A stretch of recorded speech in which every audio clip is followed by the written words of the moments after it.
What's up, people? It's just a matter of time throughout the day until I get into this mood, because it's inevitable that's going to happen.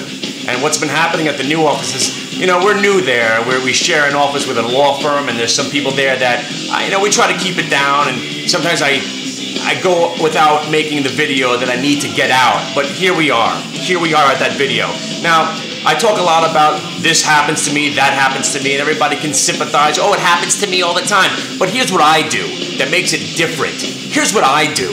I tell you in the chat room, I'm getting out of the stock right here, at this price, right now. What you should do is get into this position that I just got out of. There's the difference. You might get out of a stock and it goes higher, but you didn't tell anybody about it. You didn't tell anybody to get in after you got out and then watch it go up and help other people profit. That's the difference between you and me.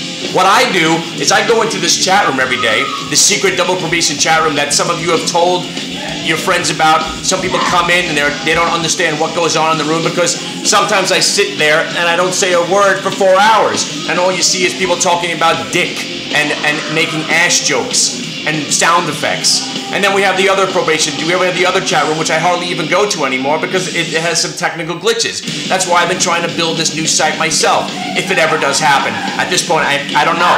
What I'm gonna do is I'm just gonna open up my fucking vein, really. So here I am. I'm in a few trades, and all I'm doing is looking for shorts today, because obviously I'm not participating in a rally that I just missed. There's no way I'm about to participate in this fucking bullshit. Oh, there he goes again. So I'm looking for stocks that I could short, and there was only one stock in particular that I was looking to short. It was the panel. The stock just ran 100%. So what would you think it was going to do? Tack on some more? Momentum has to come to an end eventually, right? So I'm sitting there looking at it. So I'm shorted. Oh, looks like it's going to go negative. So 51.71. So I start out with a small lot, a couple of hundred shares at 52. Next thing you know, it starts going down. I add to it at 51.50. Next thing you know, it's going back up. So I cover those first 200 at 52, which is basically a flat trade. So I was like, you know what? I'm going to hang on to the rest. Do I want to add to the position? No. So I go out, I start picking up some leaves outside. I start doing some yard work. I come back, I see panels move down. Of course, I'm not going to say that I was going to add to it or not add to it. I should have added to it. I shouldn't have done this. I shouldn't have done that. The moral of the program here is that just about 20 minutes ago, I said, I'm going to cover the panel here. And that was at about 50.85. I came back from doing my yard work. Lo and behold, I'm up some money. Let me get out. And then there was the Netflix, which I saw was getting weak. So I get into some Netflix short. I don't want to lose the money that I just made on the panel now by getting into a trade as soon as I sit back down. So the Netflix goes my way quickly, so I get out of the stock. So there I am in the chat room. Plus I shorted some Qs at 54.49, the high of the day, because it didn't break the half number. Plus we had rallied the entire freaking day already.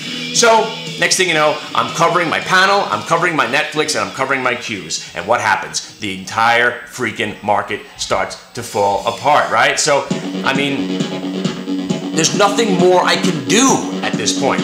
And I'm getting all angry. I'm talking to the people in the chat room. No, everyone's sitting around. The chat room's kind of dead today. It's kind of a week where no one's around. But still, what I do continues to happen. And I know it happens to other people, but there's a difference. I let you know about it, and I try my best so you can exploit the curse, people. Embrace the goddamn horror anymore. There shouldn't even be a doubt in your mind anymore. Oh, he got out? Get the fuck in! Get in!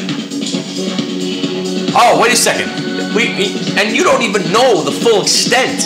Before I went away, the last trade I did was 2 Fridays ago, right?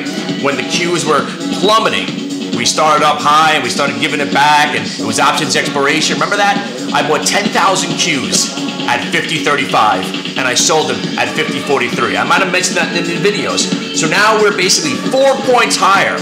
4 points higher in the Qs. That's a stupid ass, huge, massive move. Now we're even higher than the 54.20 significant point in my brain on the Qs. So anyway, whatever. The moral of the story is, whether it be day trade, swing trade, all this, whatever the case, people, whatever my last trade is, that's the direction that things gonna keep going in. It doesn't matter. It doesn't matter. And I gotta go look at the panel trades that I did, because maybe that's the one glitch in the matrix right there, because I believe the last trade I did in the panel was short. and it proceeded to go up 30 points. So it doesn't always work, obviously, but 85% of the time, people,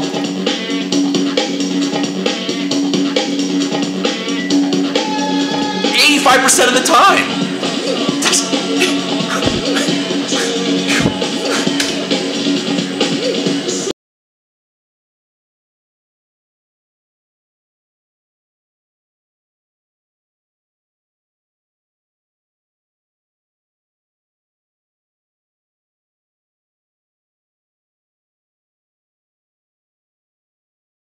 I would much prefer Krull.